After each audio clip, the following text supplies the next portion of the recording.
In the spring of 1998, a farm equipment dealer in Manitowoc County, Wisconsin, placed a routine order for a Fox Forage harvester. He had placed the same order with the same company every year for 31 years. The order came back undeliverable. The production line had stopped. The company was gone. The catalog was still on his counter. The 800 number was still printed inside the front cover. A decade earlier, Fox cylinder forage harvesters were the Machine University of Wisconsin extension agents, cited by name in their silage management bulletins. Dairy farmers across 12 states set their shear bar clearance, the gap between the spinning cutter blade and the fixed cutting bar, measured in thousandths of an inch, to the specification printed in the Fox service manual. Not because they were told to, because it worked. Every time. The machine had not failed, the market had not disappeared, but the company had. The real story of Fox harvesters is not about a single missed order in Manitowoc County. It is about the American dairy farm, who it was built for, how long it lasted, and what replaced it when it was gone. Every week on this channel, we tell the stories of American machine companies that built something precise and lasting, and what the market did to them. Subscribe if that history matters to you. This story begins in the Fox River Valley, in Wisconsin, in the years just after the Second World War, when American dairy country needed a machine, and Wisconsin built one. The Fox River runs south to north through the heart of Wisconsin, from Portage through Oshkosh, through Appleton, into Green Bay and Lake Michigan. For 100 years before Fox harvesters existed, the valley it carved through the glacial till of eastern Wisconsin had been making things from iron and steel, paper mills, foundries, farm implement shops that grew into factories that grew into companies whose names appeared in the Thomas Register of American Manufacturers, beside cities that no longer make anything at all. It was in this valley, in the years immediately following the Second World War, that Fox River Tractor Company established its manufacturing operations in Appleton, Wisconsin. The company had roots in farm equipment sales and service, the kind of practical, hands-on implement background that the upper Midwest produced in abundance, where the line between a man who fixed machines and a man who built them was a matter of ambition more than training. By the late 1940s, Fox had committed to a single product category, forage harvesting equipment for the American dairy industry. The decision was not accidental. It was a reading of the market that surrounded them on every side. In 1945, a Wisconsin dairy farmer harvesting silage, fermented chopped forage, the primary winter feed reserve for a dairy herd, was doing it with equipment that had not materially changed since the 1920s. A field cutter, pulled behind a tractor, chopped corn or hay into a trailing wagon. The cut was uneven. The pieces were too long. Long-cut silage packed poorly in the silo, trapped air, heated from the inside, and lost dry matter, the nutritional content that kept a dairy cow producing milk through January and February when there was nothing green growing between Green Bay and the Iowa border. The dairy farmer needed a machine that could chop forage to a consistent shortcut length, 3/8 of an inch ideally for corn silage, and blow it cleanly into a wagon or directly up into the silo. He needed it to be durable enough to survive the rocks and roots embedded in Wisconsin's glacially deposited fields. He needed it to be simple enough that a farm mechanic with a standard wrench set could adjust and repair it in an afternoon, without waiting 3 weeks for a specialist to drive out from a regional service center. And he needed it at a price that a 40-cow dairy operation running on a milk check and a prayer could actually finance. No machine on the American market in 1947 satisfied all four requirements at a price point the Wisconsin dairy farmer could carry. Fox built one. The Fox cylinder forage harvester used a cutting mechanism that the company would refine across 3 decades but never fundamentally abandon. A rotating cylinder, a steel drum carrying multiple helical knife blades, turning at high speed against a fixed shear bar. The shear bar was a hardened steel bar positioned at precise clearance from the cylinder knives. As forage fed between the rotating cylinder and the fixed bar, it was sheared, cut cleanly, uniformly, at a length determined by the feed rate of the crop entering the machine. Behind the cutting cylinder, a blower, a high-speed fan, threw the chopped material through a spout and into whatever was running alongside. Shear bar clearance. The gap between the spinning knife edges and the fixed cutting bar, measured in thousandths of an inch, was the critical variable. Set it correctly at 4 to 6 thousandths of an inch on a properly maintained machine, and the Fox harvester produced silage of consistent cut length that packed tightly, excluded air, and fermented to the pH that University of Wisconsin dairy nutritionists specified for maximum dry matter retention, set it incorrectly, the shear bar worn, the gap widened to 12 or 15 thousandths through use, and the machine produced silage that was uneven, poorly packed, prone to heating, and nutritionally compromised before the first snowfall. The Fox design made that adjustment accessible. A farmer who could read a service manual and use a feeler gauge, a thin metal strip of known thickness used to measure small gaps, could set the shear bar clearance himself, in the field, in 20 minutes. That was not true of every competitor's machine. It became one of the reasons a Fox harvester, once on a farm, tended to stay there. Fox sold its early machines through the established network of independent farm implement dealers that served Wisconsin's dairy counties, the same dealers who carried international harvester planters, John Deere tillage equipment, and whatever else a dairy farmer in Manitowoc or Sheboygan or Fond du Lac County needed to get through the year. The dealer network was Fox's distribution spine, and in the dairy counties of eastern Wisconsin, it was dense enough to put a Fox parts shelf within 30 miles of nearly every farm that ran one. Industry estimates of the period suggest Fox pull-type forage harvesters carried a list price in the range of $900 to $1,400 through the early 1950s, roughly $10,000 to $16,000 in today's money. At that price, a Fox harvester represented a significant but financeable capital purchase for an established dairy operation. It was not cheap. It was not meant to be. It was meant to last 20 years and pay for itself in feed quality every winter. By one account, Fox employed several hundred workers at its Appleton manufacturing operations at its peak production years in the 1960s and early 1970s, a modest number by the standard of the Milwaukee heavy equipment factories, but substantial for a single-product company in a mid-sized Wisconsin city. The machines that left the Appleton plant carried a nameplate that, in dairy country, meant something specific. A shear bar that held its setting, a cylinder that ran true, and a blower that would throw silage into a wagon 50 feet away without plugging. The question, which would not be asked for another 20 years, was whether the farms that needed it would still be there to buy it. By the middle of the 1950s, Fox had done something that most small implement manufacturers in the upper Midwest never managed. It had stopped being a regional supplier and become a standard. Not a standard in the legal or governmental sense. A standard in the more durable sense, the kind that exists in the minds of the men who make purchasing decisions on the farm. When a dairy farmer in Manitowoc County asked his county extension agent what forage harvester to buy, and the extension agent had seen the University of Wisconsin agricultural extension equipment trial results, and those results showed consistent cut quality and field reliability across multiple seasons of testing, the answer that came back was not a category. It was a name. That kind of endorsement could not be purchased. It had to be earned through performance, season after season, on the specific soils and in the specific conditions of Wisconsin dairy farming. Fox earned it. The machine that established the Fox reputation most firmly in the American dairy market was the pull-type cylinder harvester that the company developed through the early and middle 1950s. A machine pulled behind a farm tractor and powered by the tractor's PTO, or power takeoff shaft.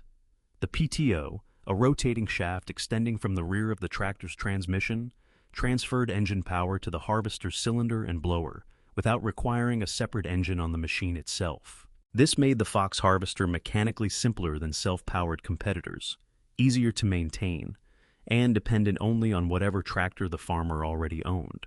The cylinder assembly itself was the heart of the machine. Steel knife blades, helical, meaning they ran at an angle across the cylinder's face rather than straight across, engaged the crop in a continuous shearing action rather than a chopping blow. This produced a cleaner cut, reduced power demand on the tractor PTO, and generated less vibration than straight blade designs. The blower behind the cylinder was a high-speed centrifugal fan, a spinning disc with curved vanes that accelerated the chopped material outward and upward through the discharge spout.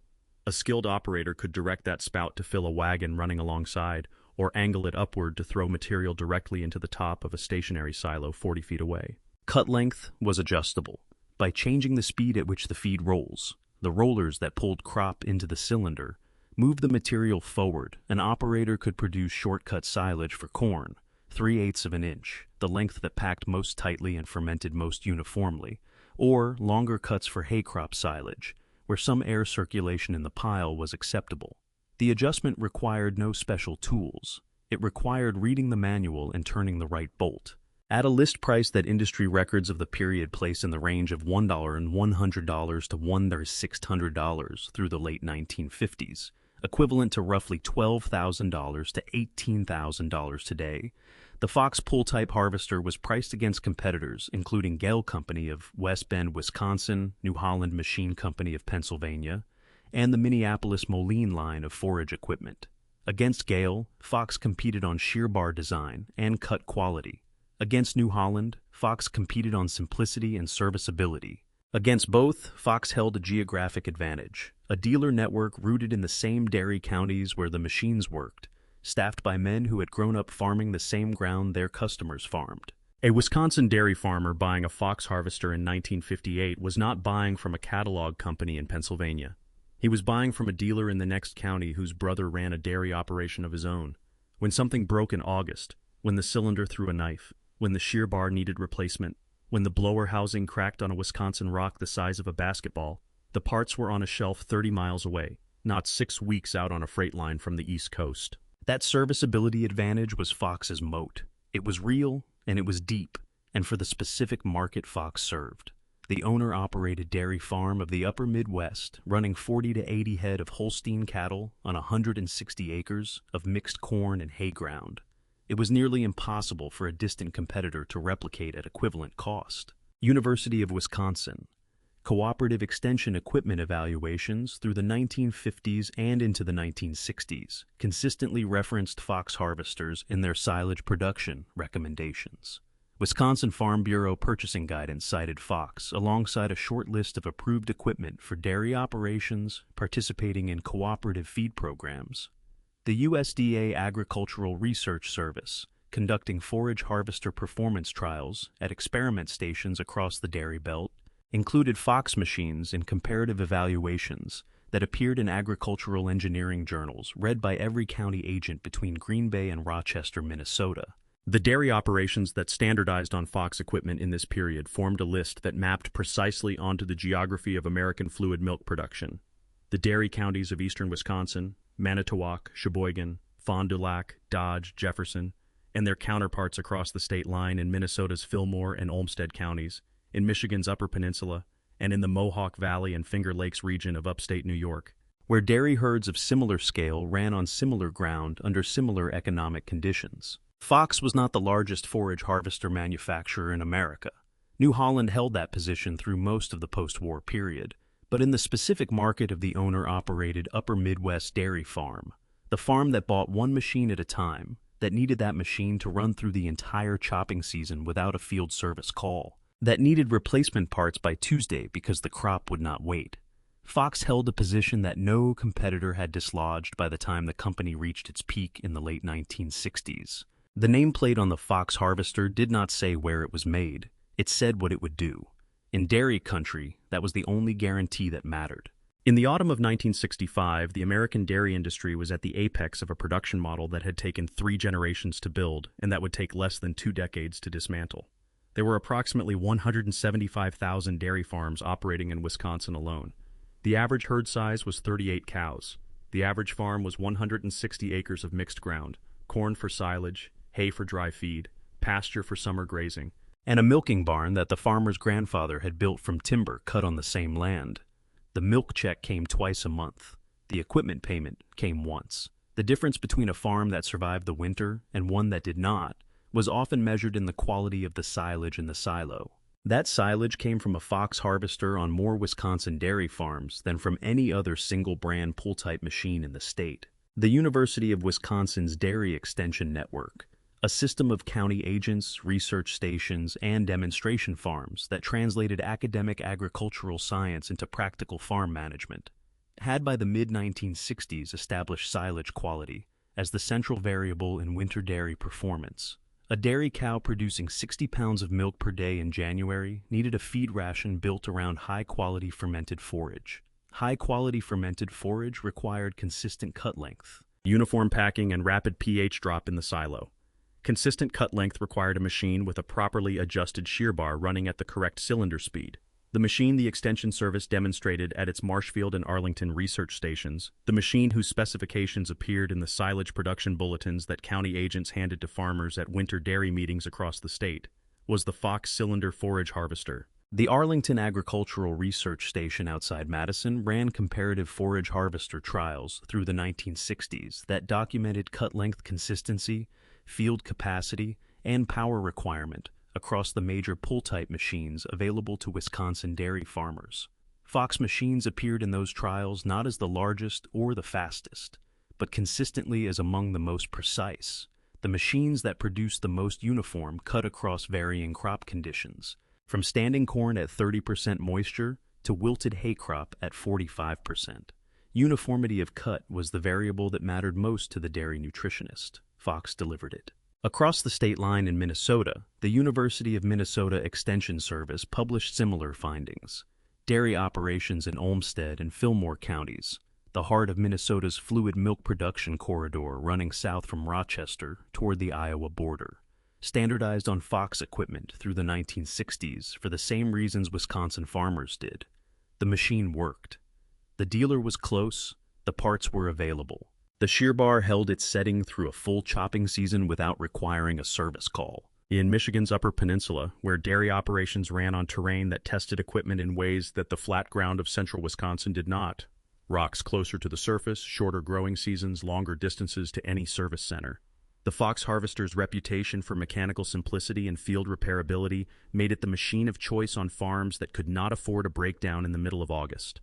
A Fox cylinder, thrown knife and all, could be repaired by a UP farm mechanic with a replacement blade from the parts shelf and 2 hours of shop time. That was not true of every competitor's machine. In the UP's SAR, it mattered more than precision specifications. The 4-H and Future Farmers of America, vocational agriculture programs operating in Wisconsin's dairy counties through the 1960s, used Fox harvesters as demonstration equipment at county fairs and agricultural education programs. A generation of Wisconsin farm boys learned to adjust a shear bar, replace a cylinder knife, and set blower spout angle on Fox equipment, learning the machine at the age of 14 that they would buy for their own operation at the age of 30. That pipeline of trained users was not an accident of marketing. It was the result of Fox's sustained presence in the county-level agricultural education infrastructure of the dairy belt.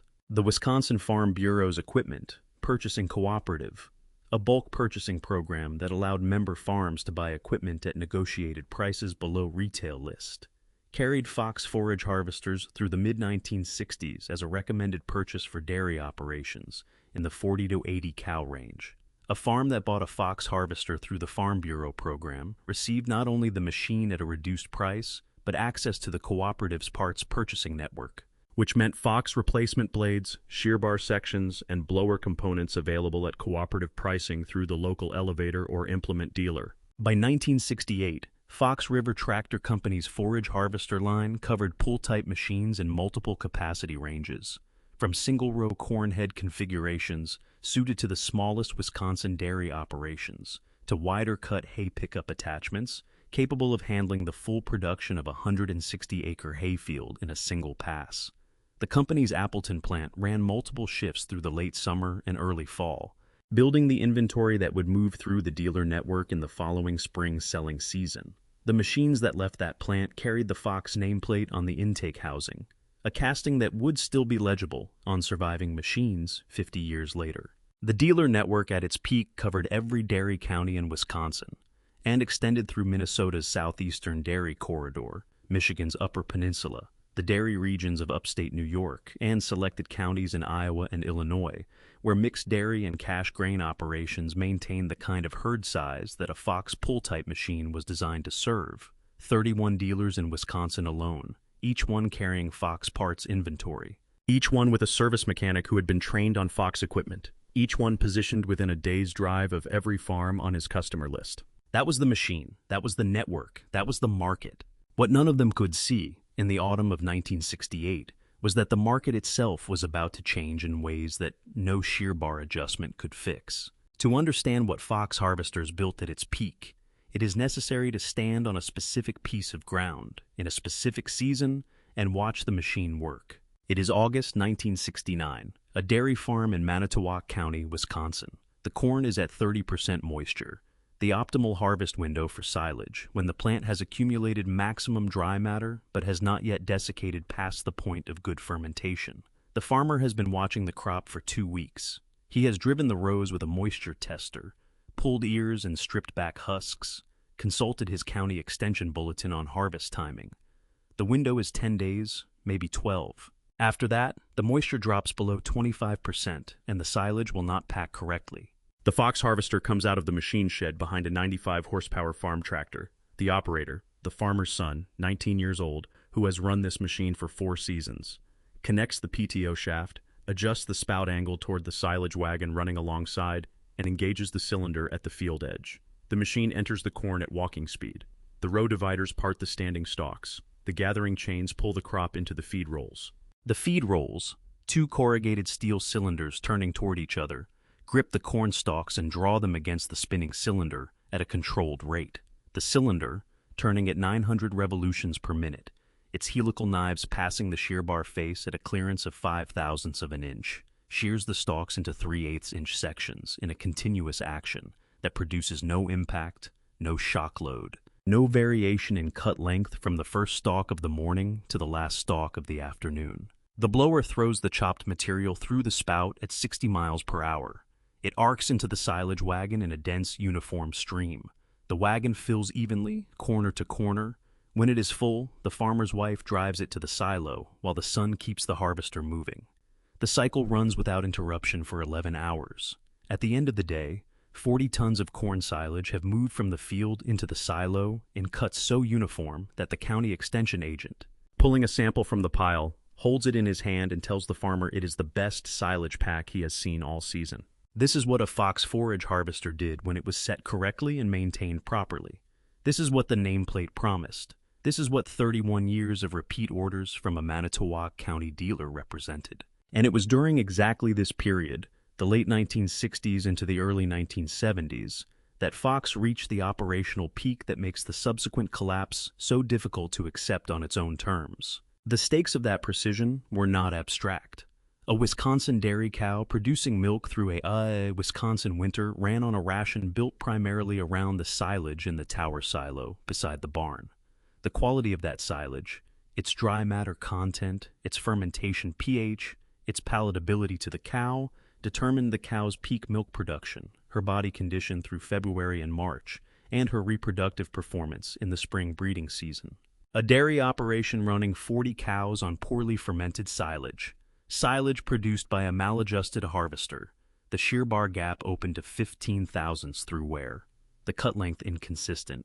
The pack density low, could lose 3 to 5 pounds of milk per cow per day through the winter feeding period. At the milk prices of 1969, that loss across 40 cows across 120 winter feeding days was the difference between a farm that made its equipment payment in March and one that called the bank. The Fox harvester set to specification. Shear bar clearance at 5 thousandths, cylinder speed at 900 RPM, feed roll speed calibrated for 3/8 inch cut, did not produce that outcome. It produced silage that a University of Wisconsin dairy nutritionist would have been comfortable feeding to the research herd at the Arlington station. Every season, without requiring a factory service technician to drive out from Appleton. That performance record, accumulated across 2 decades of Wisconsin dairy seasons, was the foundation of everything Fox had built. The dealer network rested on it. The extension service endorsements rested on it. The Farm Bureau purchasing cooperative recommendation rested on it. The 19-year-old farmer's son, who would eventually inherit the operation and buy his own Fox harvester, rested on it. By 1970, industry estimates suggest Fox River Tractor Company was producing several thousand forage harvesting units annually from its Appleton plant, machines that moved through the dealer network in the spring and were running in dairy fields from Wisconsin to upstate New York by the following August. The company's employment at its Appleton facility represented one of the larger manufacturing payrolls in Outagamie County. The Fox name appeared in the Thomas Register of American Manufacturers under forage harvesting equipment, alongside companies whose factories were in Pennsylvania and Ohio and whose dealer networks covered different ground. Fox covered the ground that mattered to Fox, the owner-operated dairy farm of the upper Midwest, running on a milk check in a shear bar setting in a world that was about to change around it in ways that no machine, however precisely built, could prevent. The Fox dealer network in 1971 covered every dairy county in Wisconsin. 31 years later, a dealer in Manitowoc County would place an order and find there was no one left to fill it. What happened between those two moments is not a story of bad management or failed engineering. It is a story of a market that disappeared from underneath a company that had done everything right for the market that no longer existed. The first sign was not a lost sale, it was a changed question. Through the 1950s and into the 1960s, when a Wisconsin dairy farmer walked into a Fox dealer's showroom in the spring, the question he asked was, what Fox model is right for my operation? By the middle of the 1970s, the question had changed. It was, should I buy a pull-type machine at all? That shift in the question, from which Fox to whether Fox, was the turning point. And it did not come from a competitor building a better pull-type harvester. It came from a structural transformation of American dairy farming that rewrote the economics of every machine Fox had ever built. The transformation had a name in the agricultural economics literature of the period, consolidation, and it had a policy origin. The USDA's sustained post-war push, accelerating through the 1960s and into the 1970s, to rationalize American dairy production by encouraging larger, more capital-intensive operations at the expense of the smaller owner-operated farms that had defined the upper Midwest dairy landscape since the 19th century. The argument was efficiency. A 500-cow dairy operation produced milk at a lower cost per hundredweight than a 40-cow operation on the same acreage. Federal milk pricing programs, credit policies, and extension service recommendations all pointed in the same direction: get bigger or get out. The farms that got bigger did not need a Fox pull-type harvester. They needed a self-propelled forage harvester, a machine that carried its own engine, ran independently of a farm tractor, and could harvest corn silage at a rate of 200 tons per day rather than 40. A self-propelled machine with a 6-row corn head could harvest in one day what a pull-type machine behind a 95-horsepower tractor required a week to accomplish. At 500 cows, that throughput advantage was not a convenience. It was an operational necessity. Fox did not build a self-propelled forage harvester at a price point competitive with the machines that New Holland and CLAS were putting into the American market in the early 1970s. New Holland, by then operating as the Sperry New Holland division of Sperry Rand Corporation, with manufacturing operations in New Holland, Pennsylvania, and the financial resources of a diversified industrial conglomerate behind it, had introduced its self-propelled forage harvester line in the late 1960s. The New Holland 1900 self-propelled unit and the models that followed it through the 1970s offered a capability that no pull-type machine could match. A single operator, running a single self-propelled machine, could harvest at a rate that previously required a tractor operator, a pull-type harvester, and a carefully coordinated wagon train. The labor savings alone, at the wage rates of the 1970s, justified the higher capital cost for any operation above a certain herd size. That herd size, the threshold above which a self-propelled machine made economic sense, dropped steadily through the 1970s as New Holland and its competitors refined their designs and reduced their prices. By 1975, the threshold was approximately 150 cows. By 1980, it was closer to 100. The average Wisconsin dairy herd, which had been 38 cows in 1965, was 62 cows by 1978, still below the self-propelled threshold for most operations, but moving toward it on a trajectory that was unmistakable to anyone reading the USDA's annual dairy farm survey data. CLAS, the German forage equipment manufacturer based in Harsewinkel in Westphalia, entered the American market with its Jaguar self-propelled forage harvester series in the early 1970s. The CLA's Jaguar brought European engineering standards to American dairy fields: a high-speed cylinder, precision shear bar adjustment, and a throughput capacity that exceeded anything the American pull-type market had seen.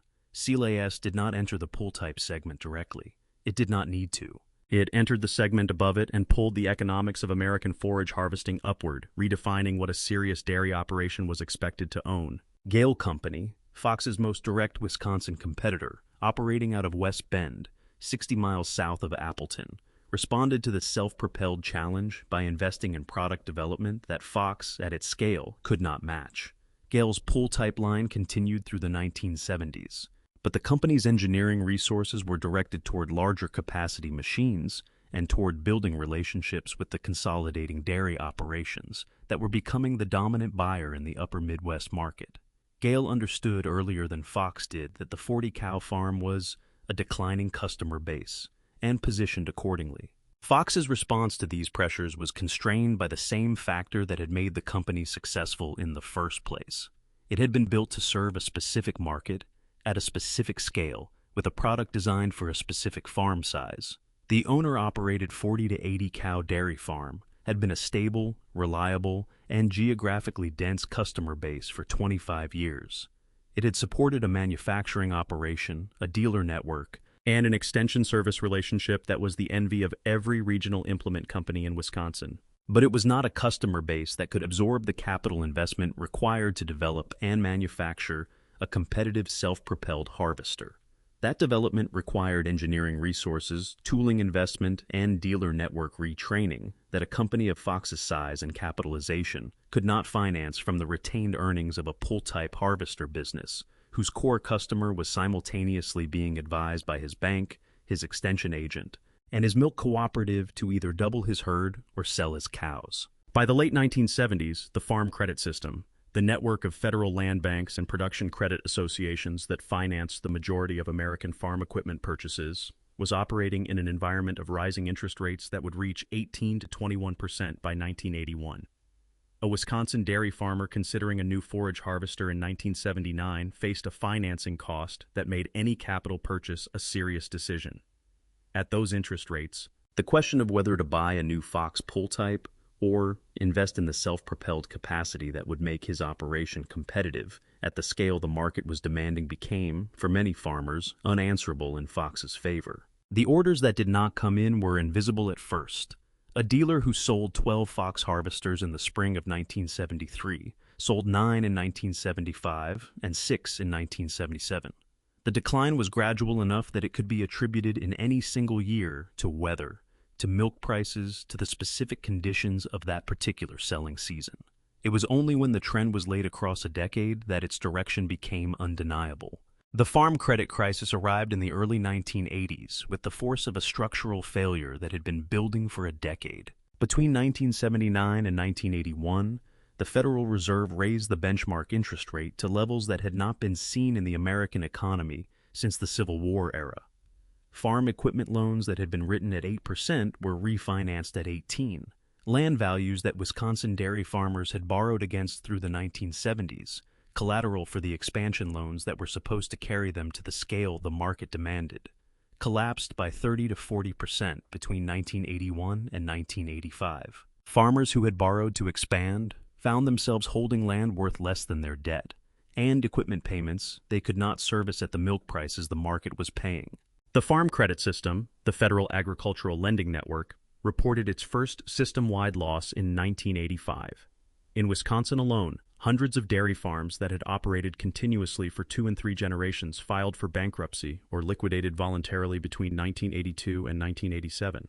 The farms that survived were disproportionately the larger operations, the farms that had consolidated early, that had the scale to absorb the input cost increases and the milk price volatility that destroyed their smaller neighbors. For Fox harvesters, the farm credit crisis was not the cause of the decline. It was the acceleration of a process already underway. The 40-cow dairy farm that was Fox's core customer had been disappearing since the late 1960s. The crisis simply compressed the timeline. Farms that might have continued operating at small scale through the mid-1980s on thin margins went under in 1983 and 1984 instead.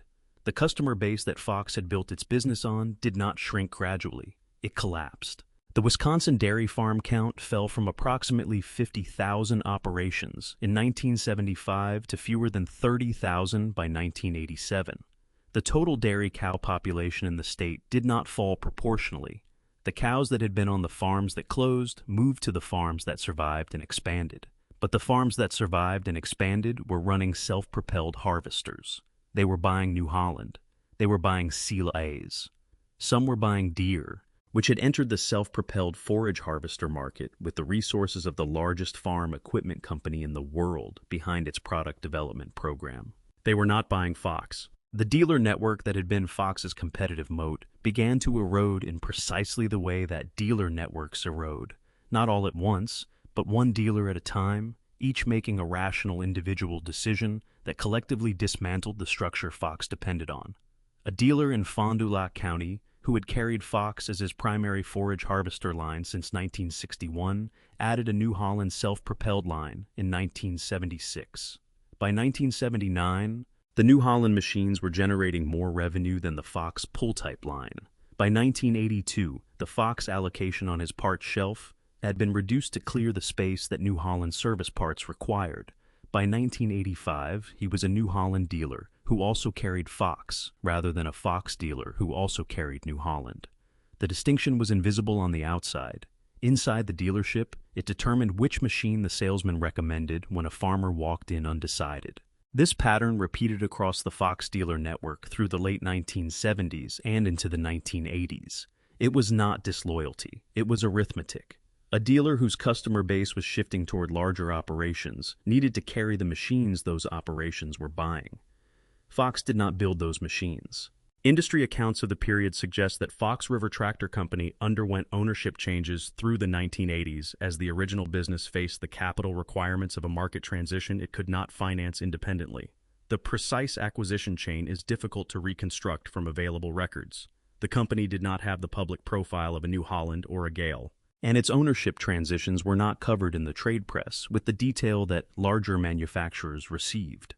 What the historical record indicates is that by the late 1980s, Fox forage harvester production had been significantly reduced from its peak levels, and that the Appleton manufacturing operation was no longer running at the employment levels that had characterized the company's peak years in the late 1960s and early 1970s. The machines that had already left the Appleton plant continued to work.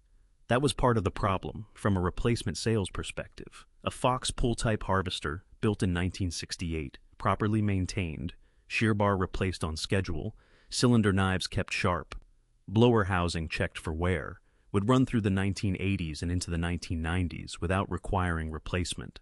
The machine's durability, which had been its selling point for 30 years, became a barrier to its own replacement sales in a market where the remaining small dairy farms were running equipment they could not afford to replace, even if they had wanted to.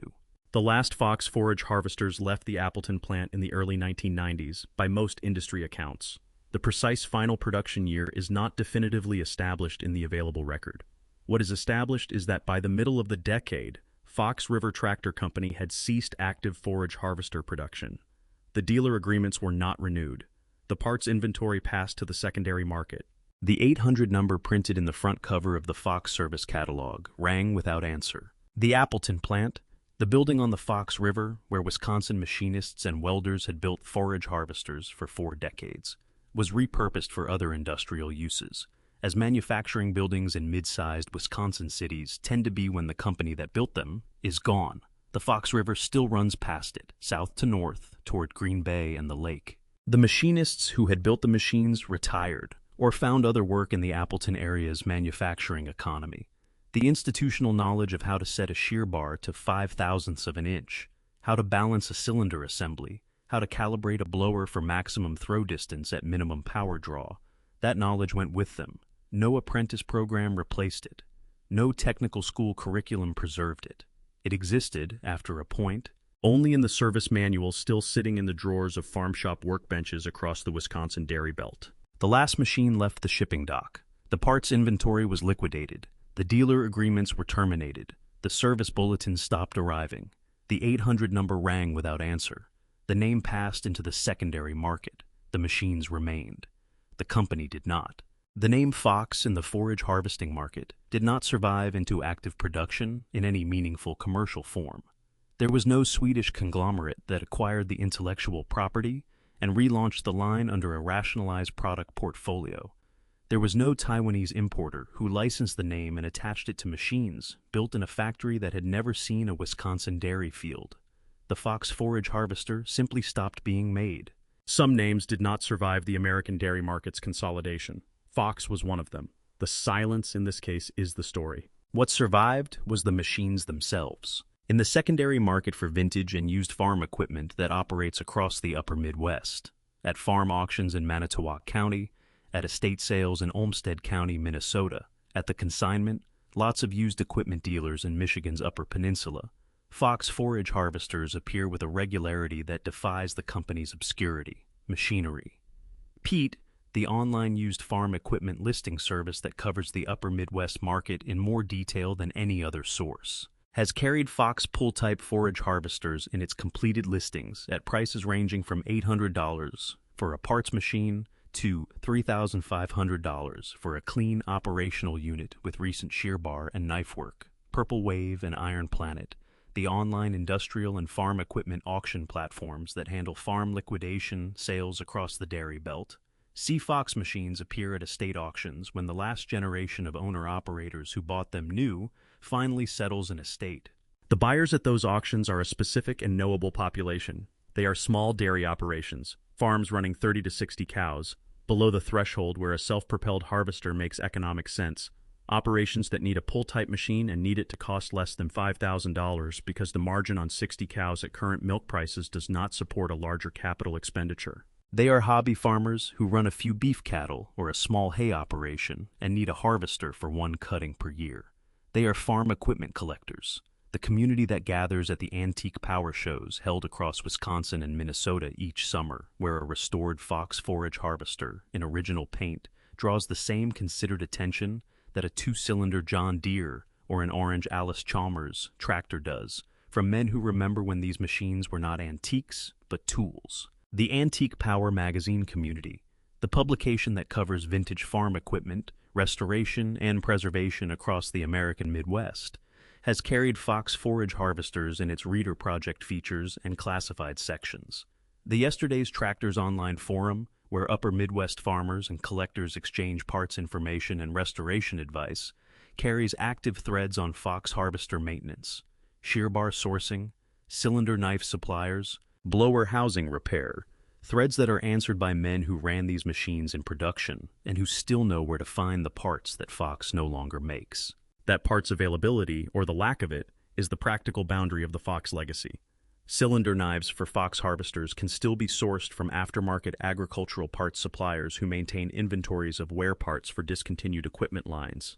Companies like Shoup Manufacturing in Pontiac, Illinois, which stocks wear parts for farm equipment that has not been in production for 30 years, because the machines that used those parts are still working in American fields. Shear bar sections are harder to find. When a Fox shear bar wears past serviceable limits, when the hardened face has been dressed back to the point where the geometry no longer produces a clean shear, the owner of a Fox harvester today faces a choice. Machine a replacement from bar stock, find a new old stock section from a parts dealer who bought out a closed Fox dealer's inventory 20 years ago, or park the machine and buy something else. Many of them machine the replacement. That is the kind of owner a Fox harvester attracts in 2024. A Fox cylinder forage harvester, properly maintained, still cuts silage to a consistent 3/8 inch length at a shear bar clearance that a skilled operator can set with a feeler gauge in 20 minutes. Small dairy operations across Wisconsin and Minnesota pay $2,000 to $4,000 for working Fox pull-type units at farm auctions, not for sentiment, but because the machine, built for the scale of a 40-cow operation, does exactly what a 40-cow operation needs, at a cost basis no new equipment can match. A new pull-type forage harvester from a current manufacturer, Gale, Kemper, or one of the European-built machines that move through North American distributors, costs $15,000 to $35,000 at current list prices. A Fox harvester bought at a Manitowoc County estate auction for $3,200 and serviced by a mechanic who knows the machine costs, in total, a fraction of that. For the operation it was designed to serve, it remains the rational choice. The building on the Fox River in Appleton where the harvesters were built still stands, adapted to uses that have nothing to do with forage harvesting equipment. The Fox River itself runs past it as it always has, south to north, through the paper mill towns and the implement dealer corridors of eastern Wisconsin, past the dairy counties where the machines it once housed still work in August fields. The river did not notice when the plant went quiet, Rivers do not notice those things. The men who work there did. In the summer of 2019, at a farm estate auction in Manitowoc County, the same county where a dealer placed his last Fox order in 1998 and received it back undeliverable, a 1971 Fox pull-type cylinder forage harvester sold for $3,800. The machine had been serviced regularly, the shear bar replaced twice, the cylinder knives resharpened each season. It ran. The man who bought it was a retired engineer from New Holland's product development division, a man who had spent 30 years designing the self-propelled machines that had displaced Fox from the American dairy market. He paid $3,800 for it. He said when asked that he had always wanted to own one, that the shear bar design was elegant, that they had never quite replicated what it did at that price point. He brought it back to his farm outside Kiel, Wisconsin, and put it in his machine shed beside a New Holland 1900 self-propelled that had come off the same assembly line he had once supervised. Fox harvesters did not fail because it built the wrong machine. It built exactly the right machine for a farm that no longer exists at the scale that could sustain the company that built it. The 40-cow dairy operation that specified a Fox pull-type harvester in 1965 was not replaced by a better farmer. It was replaced by a 500-cow operation that needed a self-propelled machine with a 6-row corn head, financed by a credit line that a 40-cow operation could never carry. The machine Fox built was not obsolete. The farm that needed it was. What the Fox story reveals about American manufacturing is not a lesson about technology adoption or management failure or foreign competition, though all three played their roles. It is a lesson about the relationship between a machine and the economic ecosystem that sustains the company that builds it. Fox built its machine for a specific American farm at a specific American scale in a specific American dairy county.